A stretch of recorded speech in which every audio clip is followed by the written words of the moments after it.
Assalamualaikum warahmatullahi wabarakatuh. Kembali lagi di channel Misteri Tersembunyi. Kali ini ada cerita dari Dioseta. Dan kisah kali ini saya bawa yang berjudul Teror Penghuni Laut Malam Part 1. Untuk kalian yang ingin langsung membaca link, ada di deskripsi video di bawah ini. Sebelumnya nama dan isi cerita sudah kita samarkan. Mohon maaf apabila dalam penulisan cerita terdapat kata-kata nama atau desa tempat yang sama. Kami hanya menghibur, tidak bermaksud apa-apa. Sebelum kita lanjut ke cerita ada baiknya like, komen, dan bagikan video ini. Darno, ayo cepetan naik. Kapal udah mau berangkat. Panggil Fahri, teman sekamarku di kapal pencari ikan untuk pelayaran kali ini. Aku mematikan rokokku dan menyusul Fahri menaiki kapal. Perlengkapanmu udah dicek? Tanya Fahri padaku. Perlengkapan apa tuh? Kan cuma pelayaran kayak biasanya. Jawabku dengan sedikit cuek. Bukannya sombong. Aku memang termasuk anak buah kapal senior yang sudah puluhan kali ikut berlayar. Bukan gitu. Kapal yang kita naiki ini kayaknya udah agak tua. Jadi kayaknya perlu cek-cek safety tools juga, ucap Fahri. Iya. Tenang, aku tak menghiraukan Fahri dan menuju ke kamar untuk menaruh barang. Tak lama setelahnya suara sirine kapal terdengar. Tanda kapal sudah mulai berlayar. Kami mulai melakukan tugas-tugas kami tanpa disuruh. Sudah sewajarnya hal ini dapat kami lakukan karena hampir sebagian awak kapal yang mengikuti pelayaran ini adalah awak senior. Ada yang memeriksa ruang pendingin, membantu di ruang mesin, atau sepertiku memeriksa peralatan jaring penangkap ikan di geladak kapal.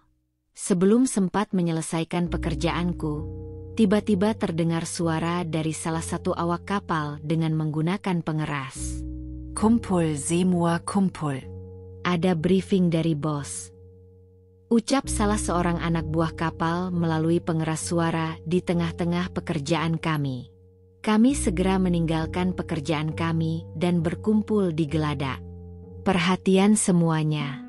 Seperti yang sudah kalian tahu, sudah beberapa pelayaran yang kita lalui tidak mendapatkan hasil yang maksimal.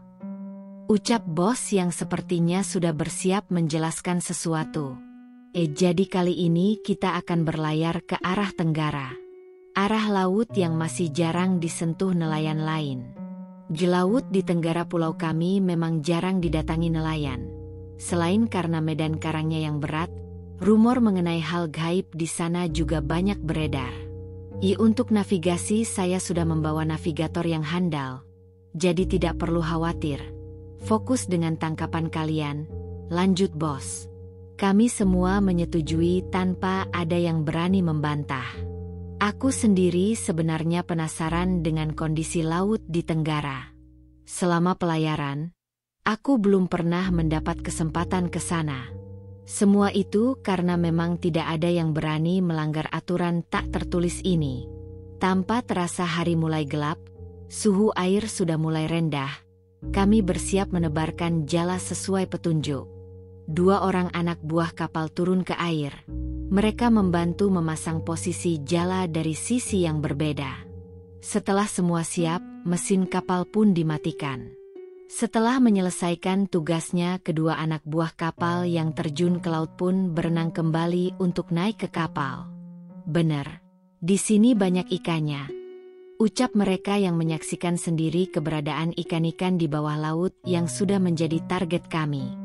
Mendengarnya kami tersenyum dan menunggu hingga ikan-ikan itu terkurung di jala yang kami sebar. Beberapa jam kami menanti hingga benar-benar terlihat jaring mulai terasa berat.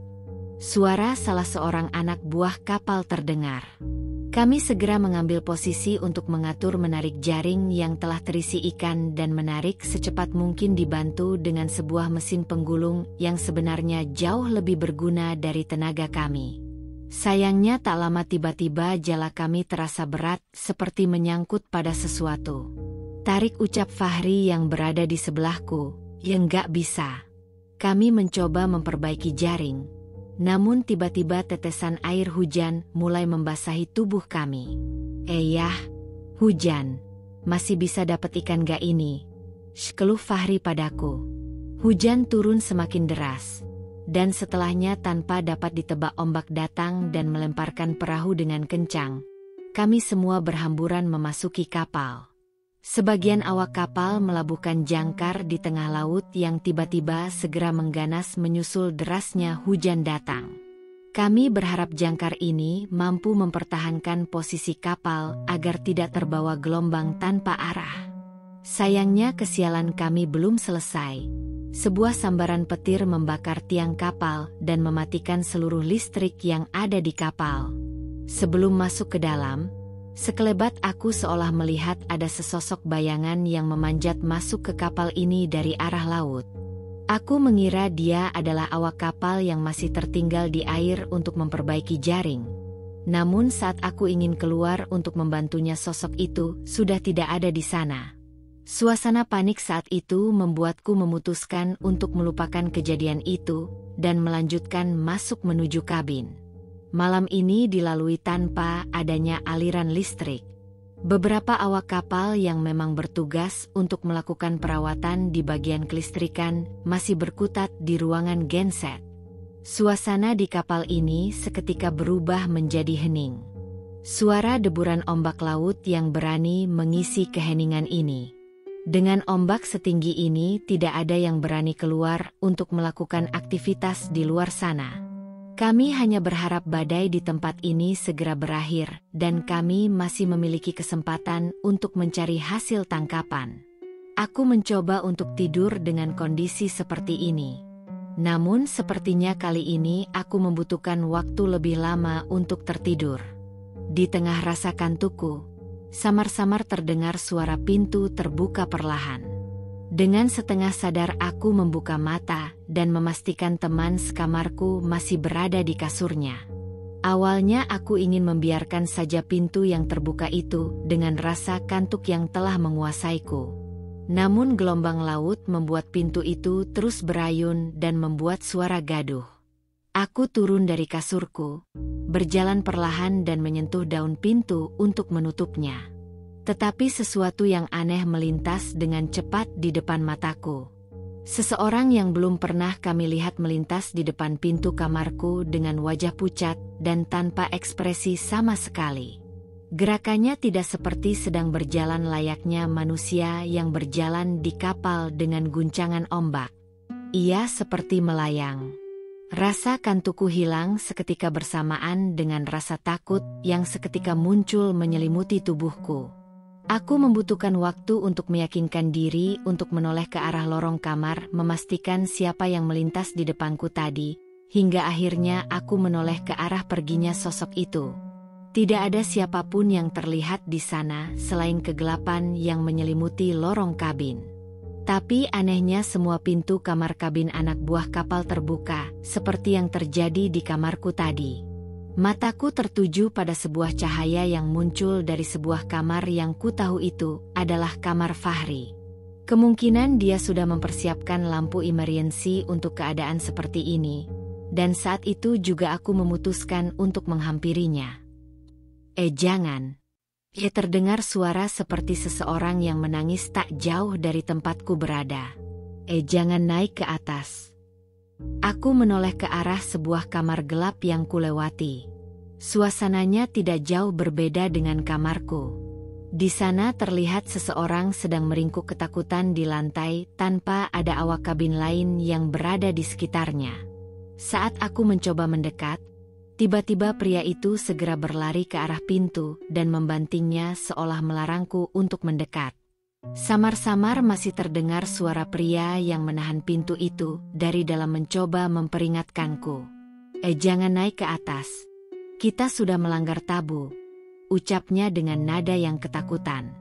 Aku mencoba mencerna apa yang ia maksud, namun kupikir aku akan membicarakan ini dengan Fahri, dan segera meninggalkan kamar itu dengan meraba-raba tembok kapal yang memanduku berjalan di kegelapan. Sekali lagi. Belum jauh aku berjalan dari kamar tadi, aku merasakan ada sesuatu seperti memperhatikanku dari belakang. Aku mencoba tidak memperdulikannya dan terus melanjutkan langkahku. Sayangnya rasa merinding yang muncul seketika seolah memastikan ada sesuatu yang memperhatikanku di belakang sana. Dengan gemetar aku memutar tubuhku untuk memastikan sosok itu. Lorong yang tadi siang terlihat biasa saja kini terlihat mengerikan di tengah kegelapan. Seolah lorong ini terlihat tidak memiliki ujung. Jauh dari dalam kegelapan aku melihat sebuah pergerakan yang mendekat. Apakah manusia? Bukan. Sesuatu yang berukuran pendek, tidak lebih tinggi dari lututku. Namun benda itu bergerak tanpa ada pengaruh guncangan di kapal ini. Aku berusaha berpikir bahwa itu adalah tikus atau hewan lain. Atau setidaknya sebuah benda yang bisa bergerak. Sayangnya prasangkaku musnah bersama kemunculan sesosok makhluk yang mendekat itu. Kepala makhluk berambut panjang dengan wajahnya yang pucat muncul dari lantai lorong kabin, seolah melayang mendekatiku. Kepala yang semula hanya terlihat dari hidung hingga rambut perlahan semakin tinggi memamerkan tawanya yang lebar, hingga ujung bibirnya hampir menyentuh telinganya. Seketika tubuhku lemas dan terjatuh. Belum pernah aku melihat hal seperti ini sebelumnya. Aku mencoba berdiri namun beberapa kali aku terjatuh kehilangan tenaga, dan sialnya kepala itu semakin mendekat ke arahku. Setan tolong. Aku berusaha mencari pertolongan dari siapapun yang kuharap bisa mendengarkan suaraku namun, sepertinya sama sekali tidak ada tanda-tanda seseorang yang mendengar.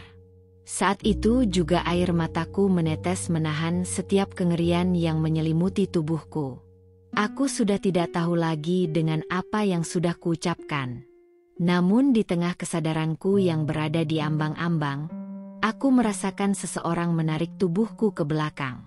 Entah apa yang terjadi setelahnya, tiba-tiba aku sudah berada di sebuah kamar dengan sedikit cahaya dengan tangan yang menutup mulutku seolah bermaksud menahanku agar tidak berteriak.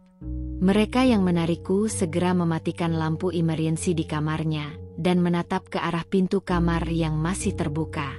Kami menunggu dengan degup jantung yang terus berdetak dengan tidak tenang. Mulutku tertutup. Namun saat itu mataku masih bisa melihat dengan jelas sesosok kepala pucat yang melintas di depan pintu kamar kabin tepat di hadapanku. Nafasku terengah-engah seolah tidak percaya dengan apa yang kulihat. Tenang dulu, biar aman dulu. Terdengar suara seseorang yang kukenal berada di antara orang-orang yang menarikku. Suara Fahri. Mendengar suaranya aku menjadi cukup tenang. Aku mencoba mengatur nafasku dan mencoba mengumpulkan keberanianku. Melihatku sudah mulai tenang. Seseorang yang menahanku melepaskan tangannya dan berjalan mencoba mengintip ke arah luar. Ia mencoba menutup pintu kamar. Namun entah mengapa pintu itu selalu terbuka dengan sendirinya. Kamu ngapain keluar kamar? Ukep Fahri. Aku membalikan badan. Sudah ada dua orang lain di kamar ini selain Fahri. Ini ada apa sebenarnya Fahri? Makhluk-makhluk itu apa? Fahri menoleh kepada kedua temannya yang sepertinya juga tidak memiliki petunjuk. Kami juga nggak tahu Darno. Seumur-umur ikut kapal orang belum pernah ada kejadian seperti ini, jelas Fahri. Ya saya Karto ini teman saya Binsar. Kami kesini karena melihat kamar Fahri ada cahaya. Jelas seseorang yang bernama Karto. Sepertinya dia yang tadi menyelamatkanku ke kamar ini. Terus teman sekamarmu mana Fahri? Ini aku. Entah. Tadi dia bilang mau ke atas mengecek sesuatu. Tapi sudah beberapa jam dia tidak kembali. Jawab Fahri. Seketika aku teringat perkataan seseorang dari salah satu kamar tadi yang melarangku untuk naik ke atas. Saat itu juga aku merasakan firasat tidak enak dengan teman sekamar Fahri yang naik ke atas. Tadi. Di beberapa kamar sebelum kamar ini, ada awak kabin yang nangis dan bilang ke saya jangan naik ke atas. Ceritaku pada mereka. Maksudnya gimana no? Katanya kita sudah melanggar hal tabu. Saat itu juga Fahri dan kedua orang lainnya saling bertatapan. Terlihat raut wajah kekhawatiran terpampang di wajah mereka. Ya Fahri, siapin barang-barang yang kemungkinan bisa terpakai. Senter, pisau, tali. Atau APA. Kita cek keadaan yang lain, ucap Binsar yang terlihat paling berani di antara kami. Sesekali suara sambaran petir terdengar memekakan telinga kami. Derasnya hujan yang turun menimbulkan suara bising yang membuat kami harus sedikit berteriak untuk berbicara satu sama lain. Gimana ada orang? Tanya Binsar. Karto yang sedang membuka pintu kamar menggeleng dan menunjukkan sebuah kamar kosong dengan barang yang sudah berantakan. Enggak ada. Mungkin dia sudah pergi duluan, jawab Karto. Kami melanjutkan perjalanan kami dan memeriksa satu persatu kamar yang kami lewati.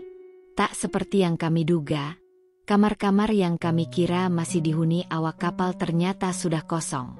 Berarti sedari tadi hanya kamar di lorong ujung tempatku, dan Fahri istirahatlah yang masih baru menyadari keadaan ini. Sekilas aku teringat seseorang yang memperingatkanku tadi untuk tidak naik ke atas. Tetapi sepertinya akan percuma bila aku menjemputnya untuk membawanya ke atas tempat yang ia larang itu. Dengan hanya bermodalkan sebuah senter kami melanjutkan kami. Semakin lama kami berjalan, semakin banyak hal aneh yang kurasakan. Salah satu yang paling mengganggu adalah suara tangis seorang wanita yang tersamar oleh suara deburan ombak. Jelas itu tidak biasa. Tidak ada awak kapal wanita di sini. Entah apa Fahri dan yang lain mendengar hal serupa atau tidak. Atau mungkin mereka juga memutuskan untuk pura-pura tidak mendengarkan seperti yang kulakukan. Fahri, kalian tunggu di sini sebentar. Ucap Binsar yang seperti bersiap pergi ke suatu tempat dengan membawa satu-satunya senter. Mau kemana? Tanya Fahri. Itu. Kamar mandi. Sebentar saja. Dari tadi sudah kutahan, jawab Binsar. Bisa-bisanya kamu di waktu begini. Ukep Fahri. Aku dan Karto serentak menatap Fahri. Dengan adanya dua orang yang bertujuan sama, sepertinya aku dan Karto harus mengalah. Toh sebenarnya itu juga hal yang lumrah. Bukan tanpa alasan aku memilih untuk menunggu di luar. Di film-film yang kutonton, kamar mandi adalah salah satu tempat favorit kemunculan makhluk-makhluk halus yang berniat mengganggu. Di tengah lamunanku dan Karto, suara air kamar mandi terdengar seperti menandakan Binsar dan Fahri sudah menyelesaikan urusannya. Ternyata Binsar dan Fahri memang tidak menghabiskan waktu lama di kamar mandi, dan seperti terburu-buru keluar dari tempat itu. Sudah. Fahri mengangguk. Namun aku seperti melihat ada yang berbeda dari wajah mereka berdua. Kamu nggak apa-apa kan Binsar? Tanya Karto yang sepertinya juga merasa aneh dengan tingkah laku mereka berdua. Seperti sudah terjadi sesuatu di kamar mandi tadi. Kami memutuskan untuk tidak bertanya lebih jauh. Mungkin saja mereka memang sengaja tidak menceritakan untuk mencegah hal-hal buruk terjadi lagi. Kami berjalan perlahan di tengah kegelapan. Sesekali aku menoleh ke belakang memperhatikan setiap jalan yang kami lalui di tengah kegelapan.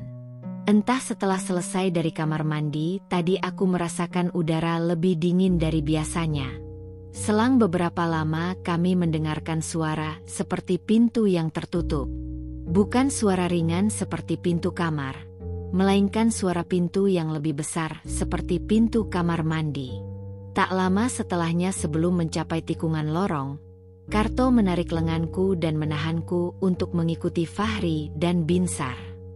Kenapa, tanyaku? Ada baiknya kita mundur dulu. Ucap Karto sambil berbisik. Terus Fahri sama Binsar gimana? Tanyaku berbisik mengikuti nada suara Karto. Karto memberiku aba-aba untuk menoleh ke belakang. Samar-samar dari sana terlihat cahaya senter yang menyorot ke dinding lorong. Seketika aku teringat, tadi senter dipegang oleh Binsar. Tapi kenapa sepanjang perjalanan dari kamar mandi tadi Binsar tidak menyalakan senternya? Aku mulai mengerti maksud Karto dan segera mundur ke belakang tepat ke arah cahaya itu. Kalian kemana? Kok ninggalin kita? Muncul dari arah belakang kami seketika keringat dingin mengucur deras di tubuhku. Emangnya kalian bisa lihat jalan tanpa senter? Lanjut Binsar. Karto hanya terdiam melihat kemunculan Binsar dan Fahri. Sepertinya ia pun mencoba menahan rasa takutnya sebelum menceritakan apa yang terjadi. Bu, bukannya kalian sudah keluar dari kamar mandi sejak tadi? Tanyaku. Fahri dan Binsar saling menatap. Ini kita baru selesai. Susah juga gelap-gelapan di kamar mandi, jelas Fahri. Emang ada apaan? Karto yang terlihat pucat mencoba mengatakan apa yang terjadi tadi. Tadi kami melihat kalian berdua sudah keluar dari kamar mandi, jadi kami ngikutin. Pas di tikungan lorong kami melihat cahaya senter yang dibawa Binsar dari belakang. Dari situ baru aku sadar ada yang aneh. Dijelas Karto. Binsar terlihat menelan ludahnya. Namun sepertinya ia masih bisa untuk menahan rasa takutnya. Kita lanjutin perjalanan dulu. Kita pastiin dulu ke atas.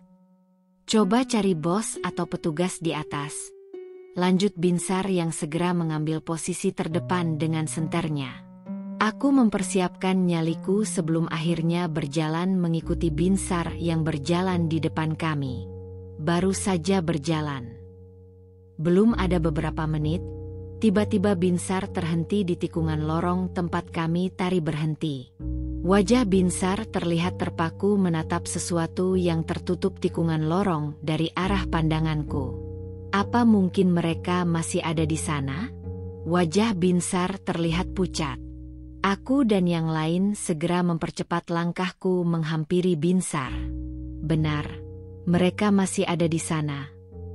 Berdiri tak bergerak menuju tangga yang berada tidak jauh dari hadapannya. Itu mereka. Ucapku dengan suara yang gemetar. Dari belakang wujud mereka hampir tidak ada bedanya dengan Fahri dan Binsar.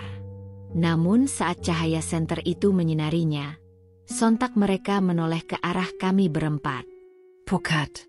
Wajahnya sungguh pucat.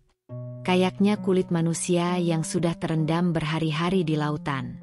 Hampir seluruh bagian wajahnya menyerupai Binsar dan Fahri namun ada sesuatu yang berbeda. Aku mencoba memikirkan apa perbedaan dari wajah mereka namun aku belum menyadarinya. Melihat kejadian itu aku menarik tubuh Binsar dan yang lain. Ayo lari ukapku. Aku memandu mereka kembali menuju sebuah kamar dengan pintu yang terbuka di dekat kami. Di situ kami menutup pintu rapat-rapat dan kembali mematikan lampu senter. Entah makhluk itu mengikuti kami atau tidak. Tapi sepertinya kami sepakat untuk tidak bersembunyi dalam waktu yang lama. Kita nggak bisa begini terus. Kita berempat. Kalau ketemu makhluk begituan lagi, tabrak aja. Ucap Binsar dengan logatnya yang khas. Sepertinya dia sudah lupa wajah pucatnya saat tadi melihat wajah makhluk itu. Aku takut. Tapi aku setuju sama Binsar. Kalau begini terus kita bisa terjebak di sini, lanjut Fahri. Aku pun sama. Kami berempat. Seharusnya kami berani menghadapi apapun yang muncul. Setelah mempersiapkan nyali, kami kembali keluar. Kali ini masing-masing dari kami menggenggam sesuatu untuk melindungi diri, mulai dari pisau lipat dan pipa besi pendek yang kami temukan di tempat kami bersembunyi. Kami berjalan perlahan menuju tikungan lorong tempat kami berpapasan dengan dua orang yang menyerupai Fahri dan Binsar. Beruntung, kedua makhluk itu sudah tidak ada di sana. Sebuah tangga kecil terlihat sudah berada di hadapan kami. Di atas lantai adalah ruangan yang setara dengan geladak kapal. Di sana merupakan kamar petugas pengawas dan beberapa pihak yang bertanggung jawab dengan pelayaran ini. Kami bergegas menaiki tangga itu satu persatu hingga mencapai lorong besar yang menunjukkan pintu-pintu ruangan yang berhadapan langsung dengan jendela kapal. Di sini aku bisa melihat dengan lebih baik dari cahaya bulan yang masuk melalui jendela. Namun kami masih membutuhkan penerangan dari senter yang dibawa oleh Binsar. Fahri, di sini sepi juga. Perasaanku nggak enak, ucapku. Malah Fahri tidak menjawab. Diamnya menjelaskan bahwa perasaan yang mereka rasakan tak jauh berbeda dari yang kami rasakan. Sesekali hantaman ombak menggoyahkan kapal ini sehingga kami harus berpegangan pada sebuah tiang. Jadi sekarang kita ke arah mana? Tanyaku pada yang lainnya. Mungkin kita coba ke ruang kendali dulu, jawab Fahri. Aku setuju.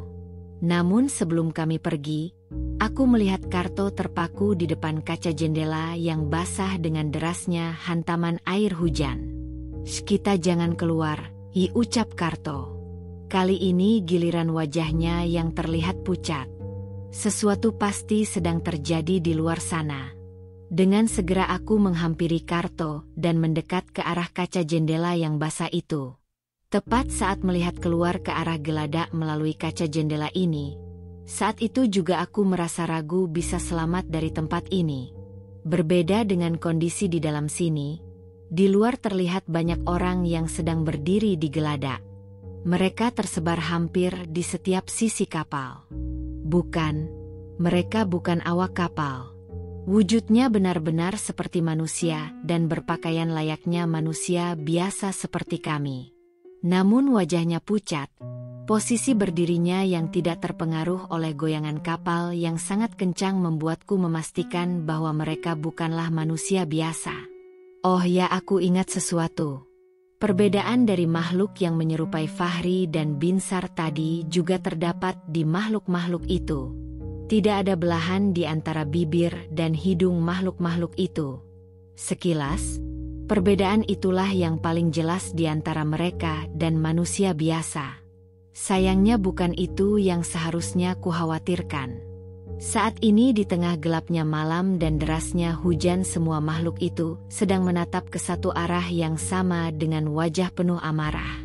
Suara petir dan kilatan cahaya memperjelas wujud mereka yang sedang menatap ke arah kami. Ayo pergi. Kita pergi. Terdengar ucapan Binsar. Tapi kemana? Tanya Fahri yang juga terlihat panik. Aku tidak bisa berpikir, apa ada tempat aman di kapal ini?